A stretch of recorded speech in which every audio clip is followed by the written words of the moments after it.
Welcome back to the PreVetted Podcast, where we spotlight extraordinary people and remarkable talent reshaping our world. Today on the show, we're joined by Harshil Ahuja, a 19-year-old college student and the founder of Novarus Technologies. Harshil started Novarus at 16 years old with a bold vision to create simple, innovative solutions that address some of the world's most pressing challenges, like ensuring universal access to clean air and water. Under his leadership, Novarus is building at the intersection of health tech and sustainability, aiming to enhance human health and environmental resilience, ultimately extending and improving quality of life worldwide. Beyond being a young entrepreneur, Harshil is also seeking mentors and partners who share his mission to make a lasting global impact. So let's dive into his journey, his vision for Novarus, and what it takes to launch a purpose driven company before even graduating college. Um, so, welcome, Harshil, to the show. How are you doing today? Thank you so much, Federico. It's a pleasure to be here. I'm doing well. How about yourself? I am doing amazing. So, very interesting that you started Novarus at just 16. I started my first startup at 16 as well. I still remember. So, what was the spark that pushed you to act so young? Yeah, actually, so it began even before that back in 2019. My mom was on a trip to visit our family in India because our entire extended family lives there. And while she was there, I just happened to FaceTime her one day. And when she was getting ready to go outside, she had to put on like a full N95 mask to go outside, along with some other face protection just to be able to breathe. And, I was like maybe 12, 13 years old at the time. So I was very curious as to why she was doing that. And she told me it was because the air quality in India gets so bad that time of year that you can't go outside without those things. And that really kind of confuse me, because when I get to go outside, I don't need to wear anything like that. So why should anyone need to resort to those types of things? And I think that was kind of the initial spark is that underlying question of why do some people need to, buy such expensive things just to be able to breathe clean air, something that we all need to survive. And I think kind of from there, that was the inciting incident that led me down this path. Interesting, very interesting. Yeah, the I live in Mexico, doing business in the US a lot, so I travel there a lot, and I've seen the that in the US they do care more about the environment than you know most other countries, Mexico, India as well, right? Um, and I've seen a lot of pollution around the city on lakes and things like Mhm. that. And Mexico City has an issue with air because the way that the city sits around mountains and there's no Mhm. wind, and then the smog gets contained within the city, right? Yeah. And that becomes an issue, right? So I Yeah. can see how the quality of air is something important. Yeah. Um, Definitely. Definitely. in California, there was this forest that got burned recently, right? Well, Mhm. 4 or 5 years ago, right? That affected the air quality as well.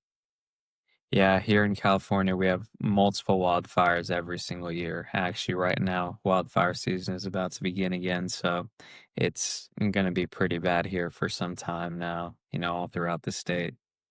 So, what would you describe the mission of Novarus? I think if I had to put it simply, the mission of Novarus is to provide access to life's basic necessities for everyone by creating, you know, affordable and sustainable consumer products and infrastructure.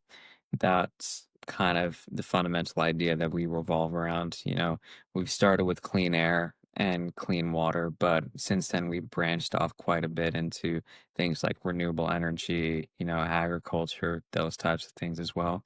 So we're a very all encompassing company. We don't just focus on one or two things. Right, right. Interesting. And so you do you have mass filtration and water filtration, right? Correct. Those are our two consumer products, yes. Right, right. And what standards of filtrations are you looking to fulfill with these products?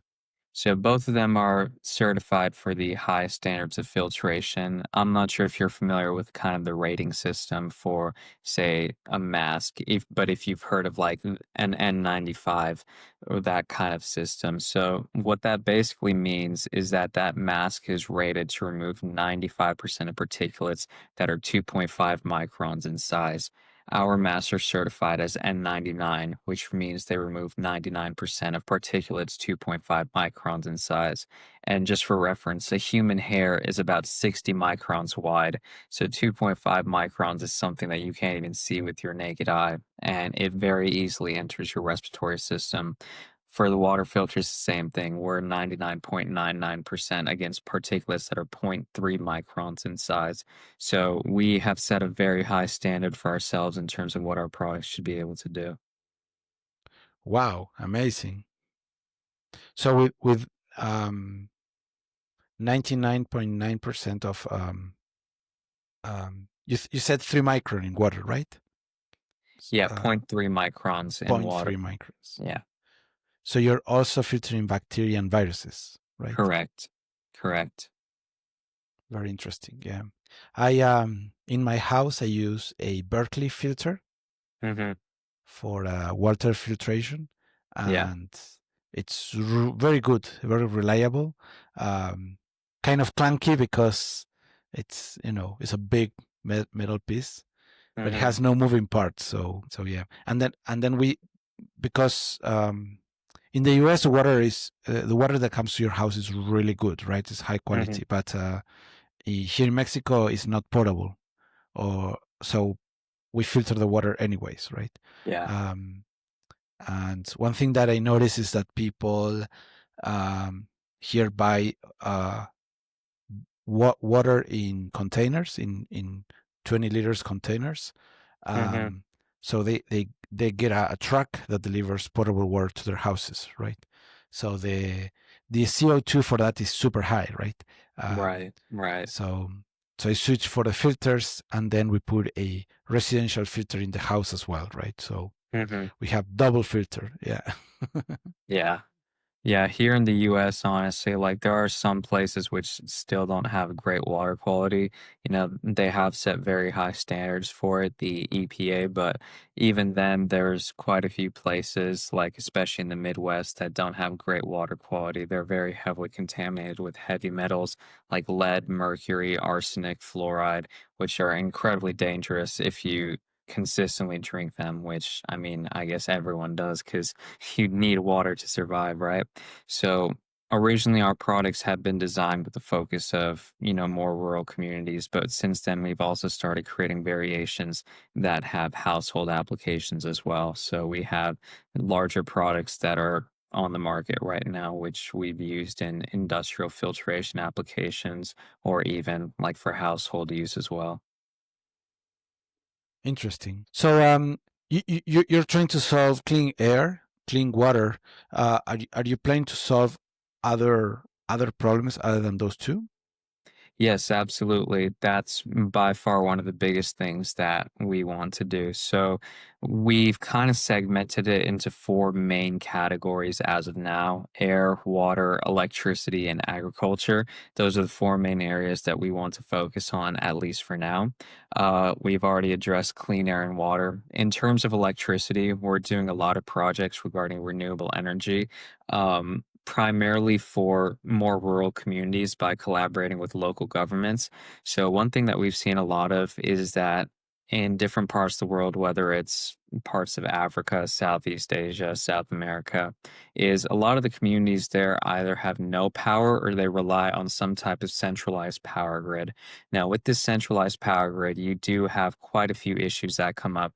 The biggest one being people do try to damage those power grids in order to siphon additional power for their communities, which means that you need to hire third party security and maintenance becomes a lot bigger of an issue to make sure nobody from any community is tampering with anything. So what we've done is we've gone in and we've kind of focused on a more modular per community basis system in which each village or community gets a customized solution based on their needs. So we have four main things that we focus on for that. We have solar, wind, water, and we also have another form of electricity called piezoelectricity.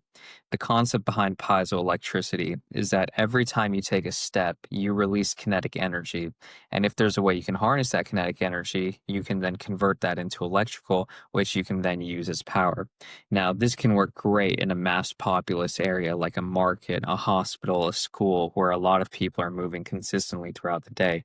Because then what you can do is you can create customized flooring that these people walk on, and you can harness all of that kinetic energy that would have been lost otherwise.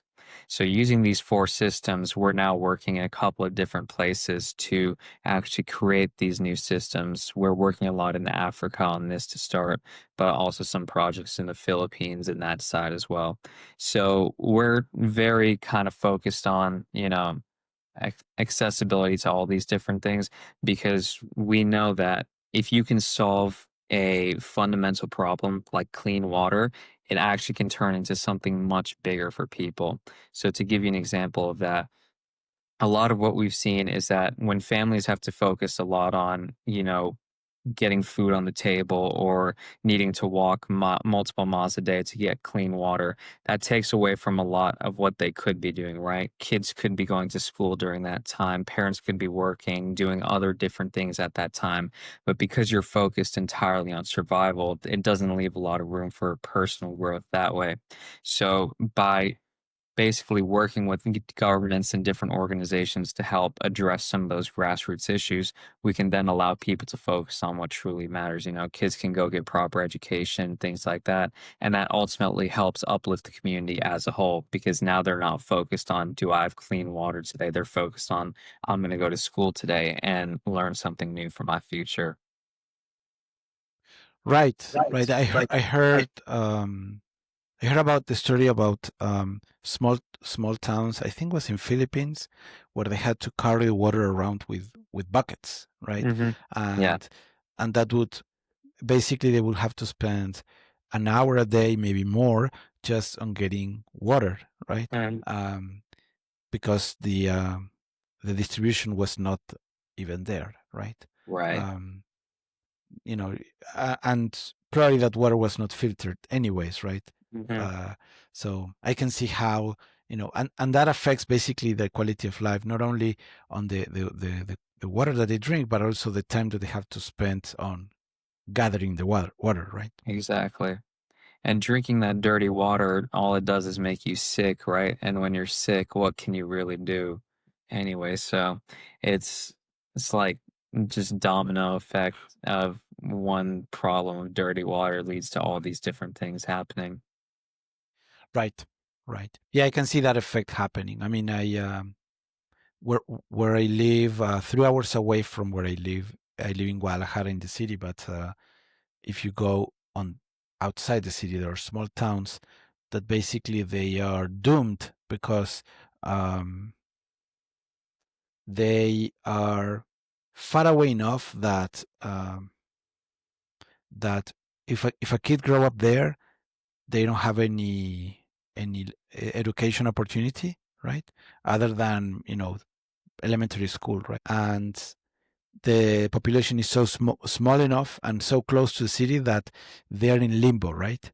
Because they are far away, so it takes 2.5 hours, maybe three, to get from that town to a school in the city if you are taking the public transport, right? Hmm. Um, so they're basically isolated, right? And they are in Yeah. this limbo where they are close enough in the city that they are not considered rural, but far enough that in practice they are, right? Yeah. Um, and and it's very hard for them to find growth opportunity within the town, right? Absolutely. Yeah. Yeah. So, can you tell us a story about where Novarus? change, someone's life, or some community's life. Yeah, definitely. That's probably one of my favorite things to talk about. So to kind of preface it, just to give a little bit of context, the social aspect of what we do is very important to me. We have implemented kind of a buy one, give one program where every time somebody purchases a product from us, we actually set one aside to donate or give out to somebody who's in need. So with that, we've been able to give out tens of thousands of filters to people all over the world. And it's been an incredibly successful initiative that we've been able to do.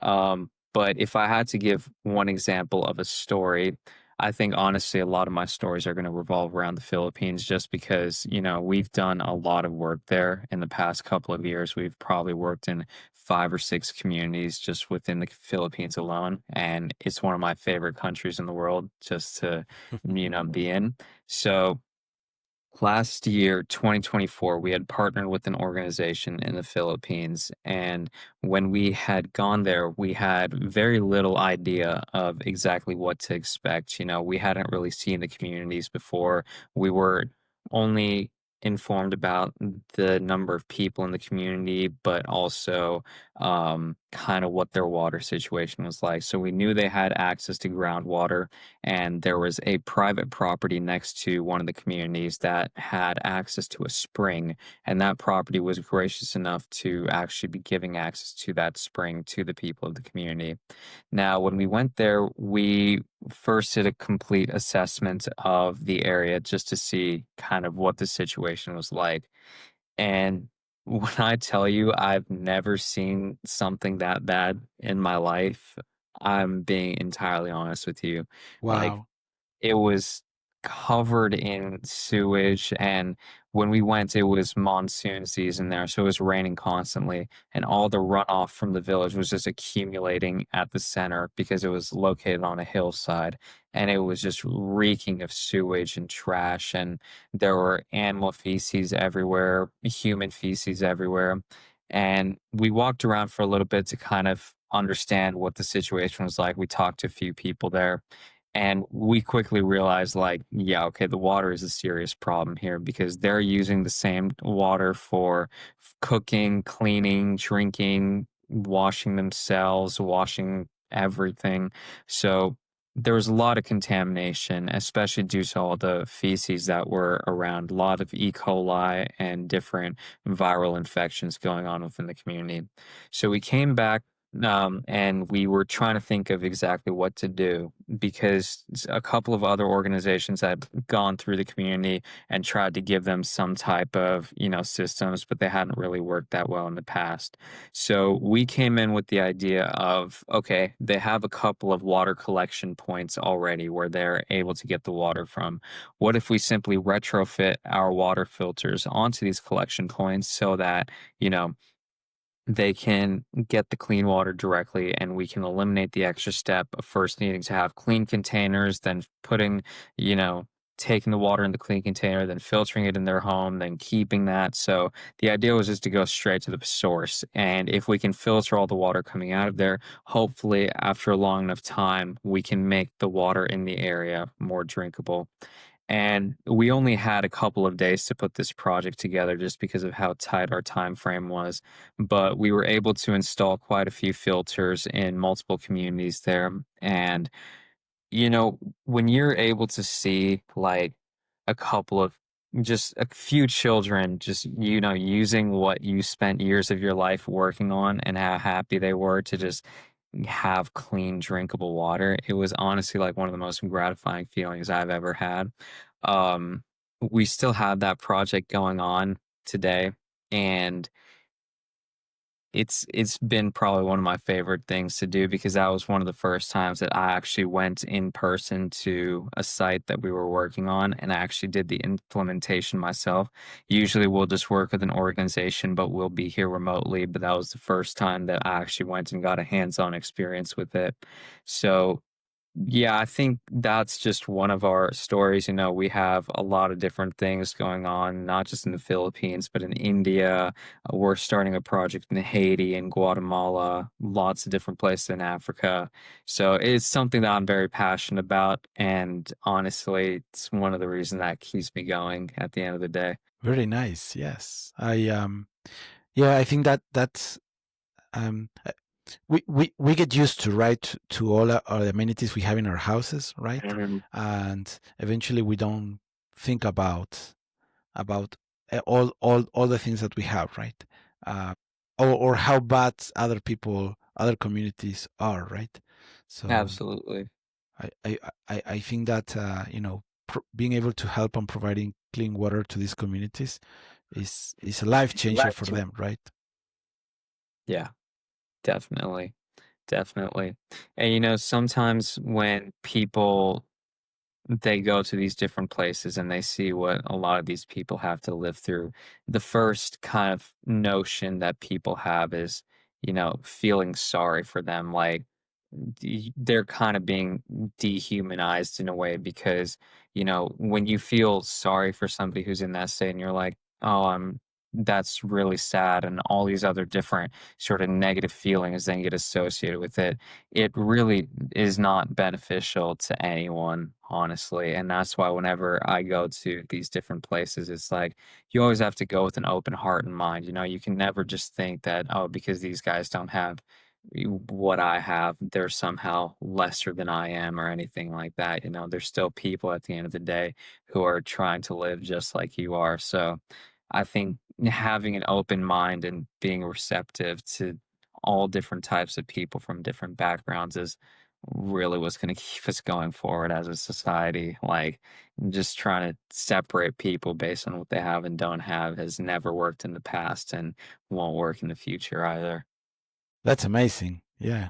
Yeah, and I can see how we could dehumanize communities like that, because uh, you start feeling sorry for them, and yeah, that's not a good path to follow, right? Because Yeah. they're still people, they're still they're still smart, working, right? They just have a difficult situation going through, right?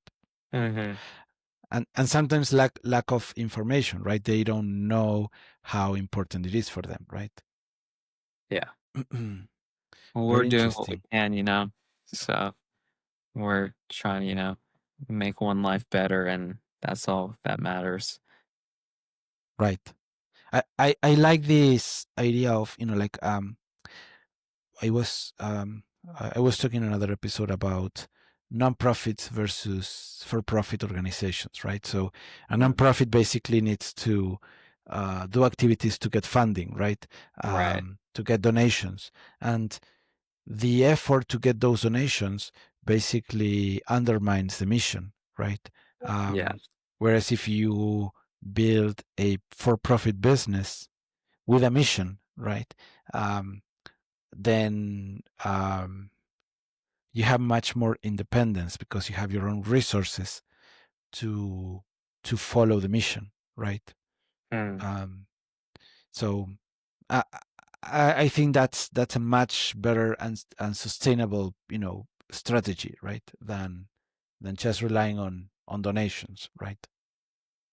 It's interesting, because since we work with a lot of organizations, we've kind of seen like both ends of the spectrum, like I've seen people who are incredibly passionate about the work that they do in their organization and they give up like, 90% of their paycheck just to fund their organization.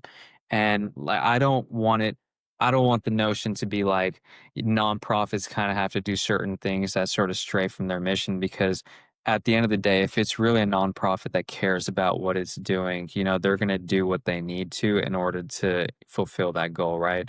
Even we as for-profit companies have to do certain things in order to survive, right? Like I sell products, I have to raise money from VCs, I may have to go take out a loan from somebody, right? So at the end of the day, we all need to do certain things in order to help keep us going. But no, I definitely understand what you're saying. And I think that there's always going to be people who choose one way over another, which may not be right. I've seen people who end up like pocketing half the money they fundraise instead of putting it towards what they're actually supposed to be doing. I've seen CEOs do the exact same thing. So I think it's a little bit unfair to kind of say that nonprofits are, wrong in that sense, or like for profit companies have it easier that way. But each kind of has to do their own thing to survive. Uh, yeah, yeah. I mean, on on bigger nonprofits, what I've seen happened, and probably this is probably not all of them, but I've seen most of them, like UNICEF, less than 14% of the money donated Yeah, actually goes to the mission, absolutely. right? Yeah, And the rest goes to management, right? right. So that pattern happens with bigger, Yeah, nonprofits, right? definitely. Definitely. Then then so that happens, but with smaller nonprofits, I've seen that they're much more efficient and they're much more passionate about the mission, so Mhm. they're willing um, to put more resources towards the mission, right? Yeah, And yeah, the discussion we're having was more about that the um, the effort that it takes to raise capital by donations, right? That means that now you don't need to make raise event funds and all those type of things, or depend on of a few philanthropy organizations that are willing to give money, sure. right? That the discussion was that that effort generates a dependency, right? Whereas Right. if what you're doing on building a for-profit organization where you're selling products, then you have less dependency of a few investors, and you have, of course, you have to do activities to run the business, right? To keep the business alive, but on both, but it is a much more sustainable. What the point was that the for profit actually helps the mission more because it's more sustainable and has less dependency of a few donators, right? That was uh, the experience that was shared to me, right? Um, and it's more sustainable throughout the time because once you build the e-commerce and you sell the products, then and you promote it, then the better you do that, the more resources you have to fulfill the mission, right? Sure. So Yeah, anyway, that was the idea. Yeah, sure. Yeah, no, that makes sense. yeah. But yeah, I agree that there are nonprofits that are doing great job and they're spending most of the resources to fulfill the mission, right? Yeah, definitely. Yeah, and we've worked with a lot of those, and that's kind of who we try to work with, is not somebody who's just going after the fame or, that LinkedIn clout, just wanting to say that, yeah, we're doing this, this, and this, but somebody who really cares at the end of the day. Right. What has been the hardest challenge so far? Was funding, the technology, balancing school and startup life? That's a great question. I think running a company is just never easy in general. It's always full of challenges of different scales and magnitudes. But I've always been like a product person and like an engineer since I was very young. Like growing up, I used to love playing with Legos and tinkering with different things in the house and breaking different appliances and God knows what. And that kind of sort of helped me in the initial creation process of actually making the products themselves. But what I learned very quickly is that you can have a great product, but if you can't get it in front of the right people, then it doesn't really matter now, does it? So having to learn that marketing and sales side of it was probably one of the hardest things I've ever had to do. Because frankly, I don't like doing it a whole lot. I really don't. But I've learned that you do need to do certain things that you don't like and get out of your comfort zone if you really want to make it far. So that was honestly one of the hardest things. And then honestly, with any kind of hardware company, having to go through a design, an R&D, and then a manufacturing process, and then a supply chain process is probably one of the most difficult things you can take on. Like, some days I wish, like, why didn't I just start an AI company and run everything from my laptop, right? I wouldn't need to care about, like, how much inventory I have in my warehouse or anything like that. But honestly, just it's it's been hard, but I've had a really good time doing it, and I've learned so much doing it that honestly, I don't think I could see myself doing anything else right now, so I think it was pretty worth it in the end. I Yeah, I agree. It's hard to be an entrepreneur, and it is harder to run a physical store, physical product, uh, plus the manufacturing of the product. That's yeah, I can see that. Have you read the book Zappos Delivering Happiness? No, I Um, haven't. they, now they are big, but at one point in the book they talk about that they had a container full of shoes, right? They sell shoes, right? And they had a container full of shoes. Uh, and then the truck has an accident on the road. And then there are shoes all spread all over the, the highway, right? And that was a make or break moment for the company because they were so small that if they lost that container full of shoes, of products, they would basically bankrupt the company, right? Mhm. So they did a rescue mission to rescue the product uh, and get it ready to ship to sell and recover as much as possible, and they were able to basically save the company through that, right? Mhm. I'm probably Wow. paraphrasing from what I remember, but that was kind of the story, right? Yeah. Yeah. I mean, you gotta do certain things sometimes, like, thankfully, I haven't had to do anything like that just yet, but yeah, I completely understand that kind of idea of, really needing to save whatever you can. Right, right. The I think that one of the first stages of the company is, survivor, right? And then Yeah. after that is how can I scale the company so it doesn't depend on me? Because if everything happens, if everything depends on you or most of it depends on you, then uh, you have a job rather than a company, right?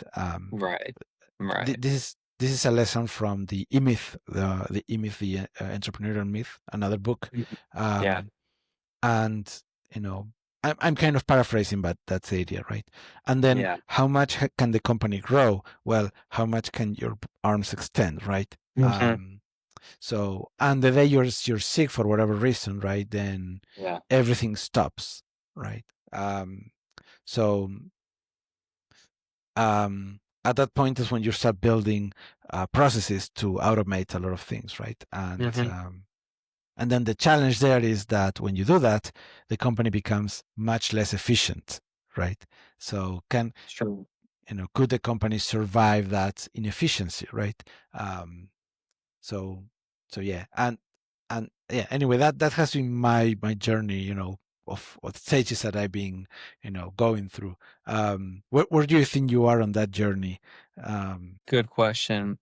I think we've kind of started to enter the phase of, needing to build some of those automated systems. Like, we have a great team of people that can do all different types of things, whether it's marketing, sales, operations, product design. So I've kind of worked hard to build up this ecosystem where people can know how to do things without me. But to a certain extent, I still need to be there to make sure that everything still goes smoothly. Um, and being in college, being an engineering student, kind of takes a lot of time away from that as well.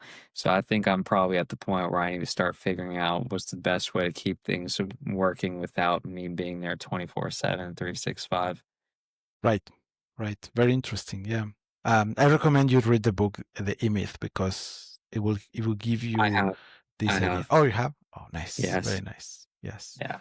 I, I think you're the first person that I mentioned the book and have read it. So congratulations. Really? Yeah, I yeah, think yeah. I read it actually last year, when we were really kicking into high gear with some of these different things, and I was really into reading a lot of different books at the time.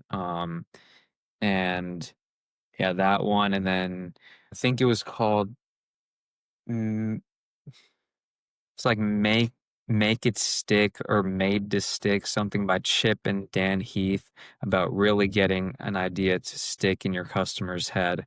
That was one of my favorite books that I've read. You should definitely check it out if you haven't. I think I'm forgetting the title a little bit, but something to stick. That much I remember. Let me write it down. Something to stick. Yeah. I'll look it up. Yeah.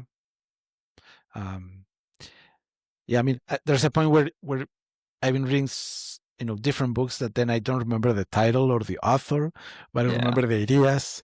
Yeah. And yeah, yeah, yeah. Or I do something and then eventually I learn, oh, what I am doing, it's called whatever, whatever. And now I'm able to put a label to something that I've been doing, Mhm. that I learned, self-learned, and Yeah. didn't Yeah. know how it was called, right?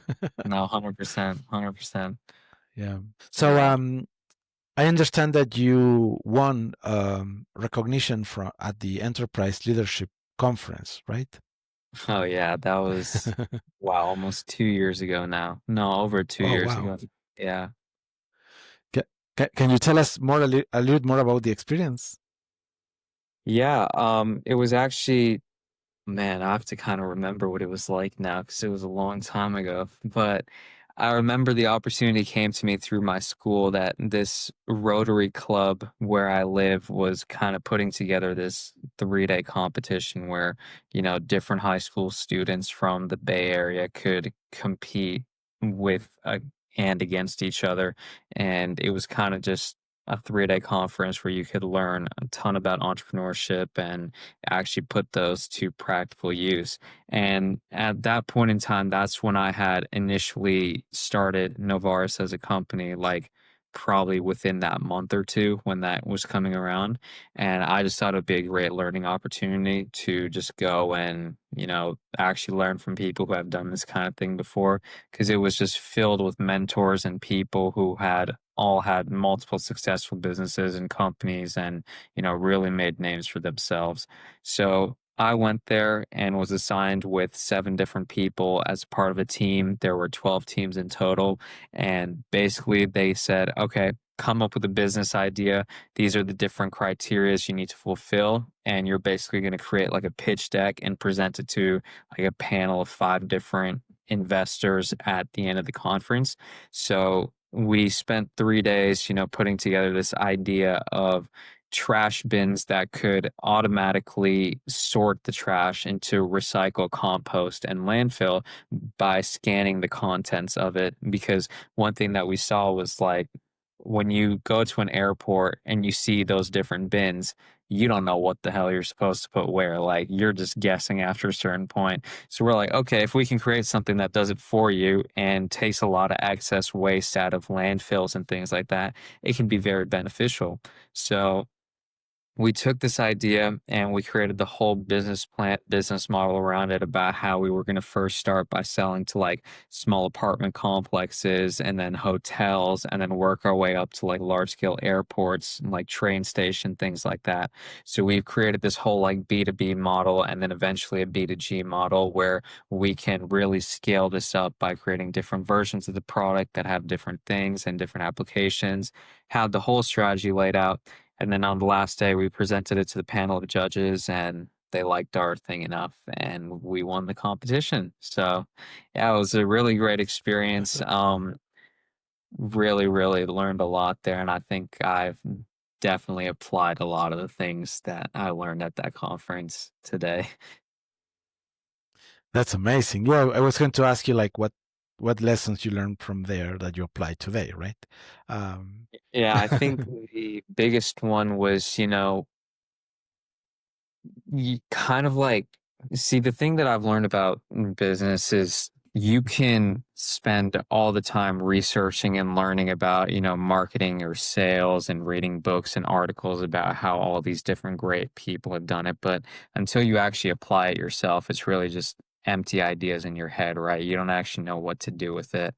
And I think the biggest thing that I took away from that is just how to utilize a network and actually learning how to network. Because like a 16-year-old in high school doesn't know anything about networking, honestly. Like they've heard the term before, but you don't really know how to apply it and use it long term.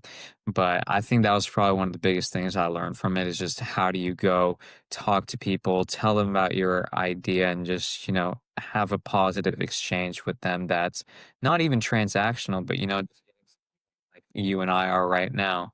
So that was probably one of my biggest takeaways from there, other than obviously some like technical things of how do you put together a pitch deck, because I didn't know how to do that either until then. So yeah, I would think that was probably my biggest takeaway from that. Amazing. Yeah, yeah, yeah. You know, and I think that the entrepreneurial life has these stages, right? Kind of applies to life as well, but first you learn, then you earn, and then you return, right? Yeah. Um, and I think that, and it took me a while to understand that, right? Because uh, I couldn't understand what was the motivation for mentors to teach us, right? As a young entrepreneur, like why, right? I found great mentors throughout my career, but I couldn't understand why until I understood this, right? That Mhm. uh, eventually you get to a point where you want to give back, right? Yeah. And you know, and share the lessons that you learned, right? Definitely. Definitely. Yeah, I think having mentors has been so unbelievably helpful. So I'm the first entrepreneur in my family. Like nobody's done this other than me. And Oh, having to figure nice. out everything on your own is incredibly terrifying. So I was very grateful to have a lot of people who were there to support and guide me along the way. Right, right. And you're at the mecca of entrepreneurship, so there you have access to so many resources there Yeah. that yeah. Yeah. Definitely. So tell me, how do you see Novarus evolving, in the next 5 years or so? What are your plans? Yeah, that's a great question. So, to kind of answer that, I'll take you back about 6 months to where we kind of really started looking into infrastructure as another possibility of places that we can explore. So, and similar to that renewable energy system that I was telling you about, another different place we've explored is desalination technology, which is frankly a very, very valuable technology, but has not been developed enough yet. So, to give you some idea of that, desalination is the process of turning seawater into fresh water by removing the salt content from it. But the current systems to do that are incredibly expensive, like billions of dollars, in order to make them and keep them running long term. Now, I some people say like I'm an idealist, like I want all these different things to happen that may or may not happen, but frankly, I don't care what they say. I'm still going to think them. My ultimate goal is to hopefully get the world to a place where people don't need to rely on things like air purifiers and water filters because we've already created infrastructure and different things that allow everyone to have access to them, just full stop. So, in order to do that, kind of what we've been doing is we've been taking an initiative in this infrastructure by working on desalination, renewable energy. We're working on making roads out of recycled plastic. And all these different things come into mind by saying, okay, if we can eventually get the world to a place where we can work to create this different infrastructure so nobody needs air purifiers and water filters, I think then we have achieved our ultimate goal. Right. So for Novarus, within the next 5 to 10 years, I'm really hoping that we can make a shift from consumer products into a big infrastructure focus and work on large scale technologies that'll have an impact on a lot more people. Because a water filter is great for like a family of 4 people. But if I want to help 400, 4,000, 400,000 people, I don't think one water filter can really do that. That's where you need bigger, more sustainable projects to do that. So that's kind of my goal, is to ultimately switch like that, but it'll take a long time to do it. These projects take years to just get into motion, but I got a long life ahead of me, hopefully, fingers crossed. And my goal is to really, really make something valuable out of it. That's amazing. Yeah, I I've seen the desalinization technology that the people from Israel has been developing, Hmm.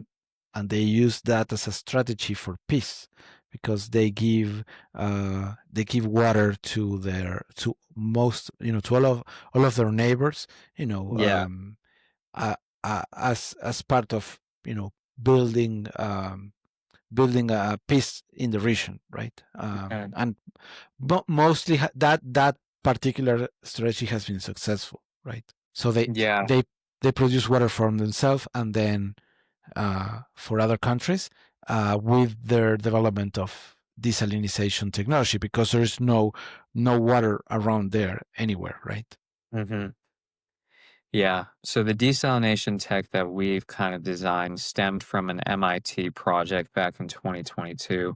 They created a small scale chamber that relied entirely on the evaporating and cooling of water. So I'm not sure how familiar you are with kind of water's properties, but when you evaporate water, it leaves any kind of solids behind, whether it's particulates, salt, bacteria, those types of things.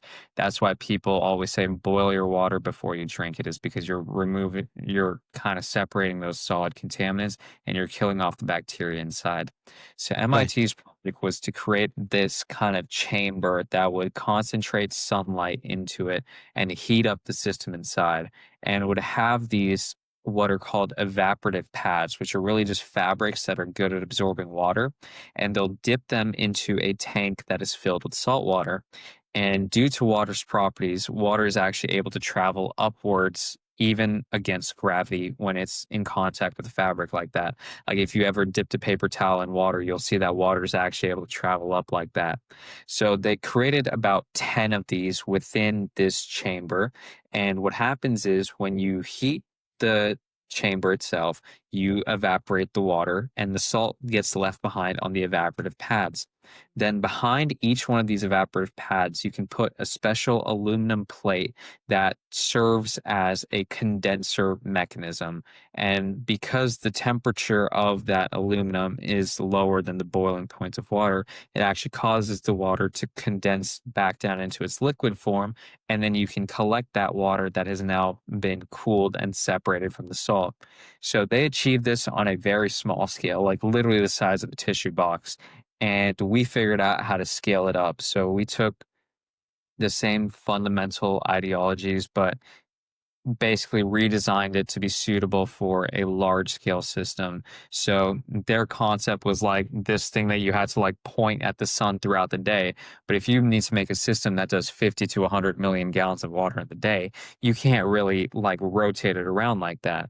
So we redesigned it to be vertically stacked instead of horizontally like they had it. And we actually created like a dish mechanism at the top that tracks the sun throughout the day so that as the sun goes from like east to west, we can actually rotate that dish and allow sunlight to enter the chamber at all times. So we've kind of come up with this brand new system that also uses like brushes and rollers and incredibly advanced tech to, clean off the brine and send it to a different location for treatment and really create this like significantly more affordable system. Like this system for the size that we want to do would cost about $50 million compared to the 1 billion that a traditional desal costs. I think that's a pretty significant price difference. And that's if we can do that like with one system, we can create a lot of these throughout, the US and Mexico, in South America, Africa, Asia, and really bring a lot of clean water to a lot of different people. Now, obviously, like transportation and logistics are a different problem, but fundamentally, like that would allow for a lot of people to get clean water that way. Yeah, I mean the issue with the desalinization is a problem of energy, right? How much energy you Energy need and to cost, make yeah. it happen, because that translates Mhm. directly to cost, right? So yeah, what Yeah. you're talking about is using the surface surface tension of the water, um, to separate the salt out of the water, right? So that's a very interesting way to do it. And then the second challenge that I've seen happen with those technologies is um, long-term sustainability, because then you get the filters get stuck, the machine requires maintenance, right? So how how can you build a machine that can have lower operating costs and can self-wash without throwing away too much water, those Yeah. type of things. That's where the all of those things helps to reduce the cost, uh, both on operation and energy required to desalinate the water, and that's what makes it will make it sustainable for everybody, right? Mhm. Definitely, Yeah, definitely.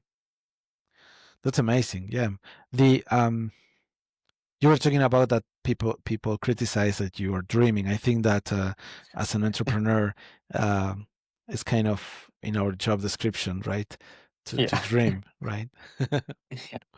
um, it's a balance, right? Because we need to dream, but also we need to execute, right? Um, and we need to make sure that things are working correctly. So, have you heard about the story, right, of the entrepreneur, the manager, and the let me look for the other one.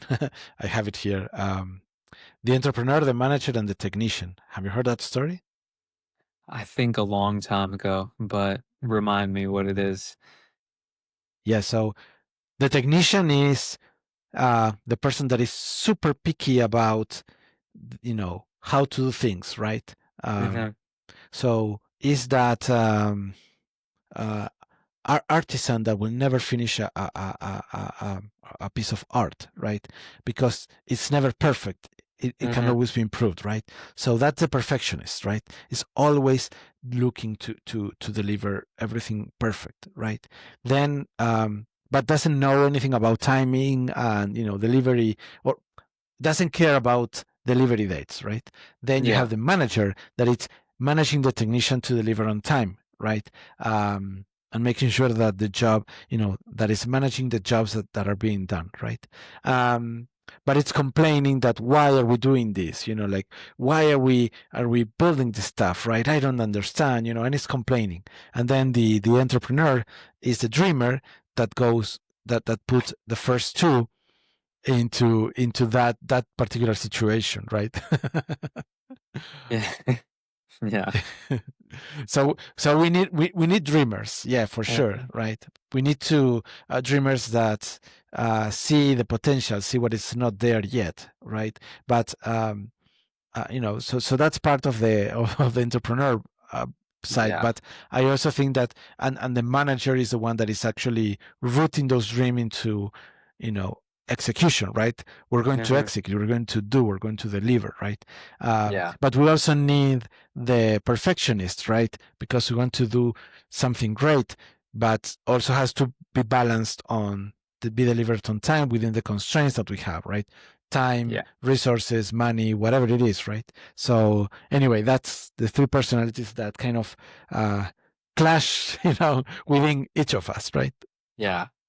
So Definitely. Really. so yeah, I encourage you to keep dreaming. Yeah. I definitely will. I will. um, so what advice would you give, young entrepreneurs that would like to, that are looking to, solve global sustainability challenges? Ooh, that's a good question. Um, I think the first thing is just learn as much as you can about the problem, and that goes for any type of entrepreneur that you want to be, not even just a sustainable one, is make sure you are an expert about the problem because that is half the journey, right? If you understand the problem incredibly well, then the solution's the easy part. But if you don't understand the problem, then like, what are you making a solution for? So I think whether it's sustainability or any type of environmental technology or even just activism for policies, like you should really understand what you're supporting and why you're supporting it in the first place, and then kind of just go for it, honestly. Like I don't spend a whole lot of time, like, overthinking things and thinking, "Oh, should I do this? Should I do that?" I just say, "Screw it, man. I'm just gonna do it and see what happens and figure it out from there," you know? And the more you think about it, the more you're gonna doubt yourself, and then nothing's gonna get done that way.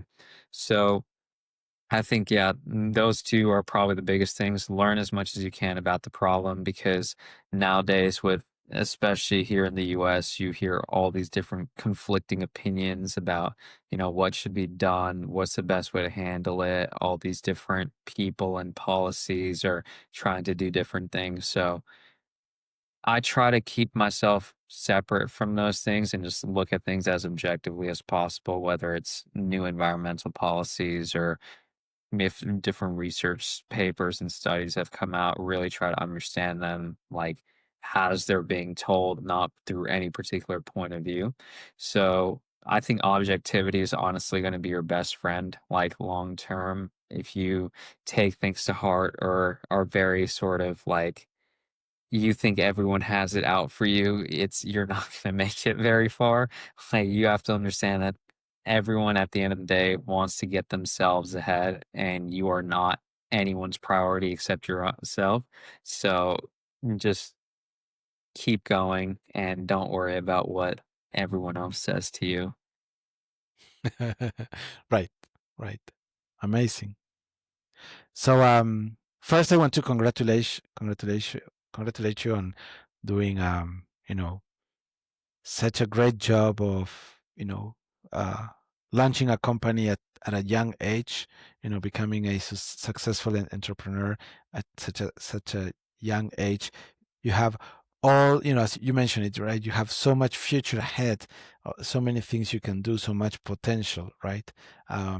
So I I think you're in a great path, right?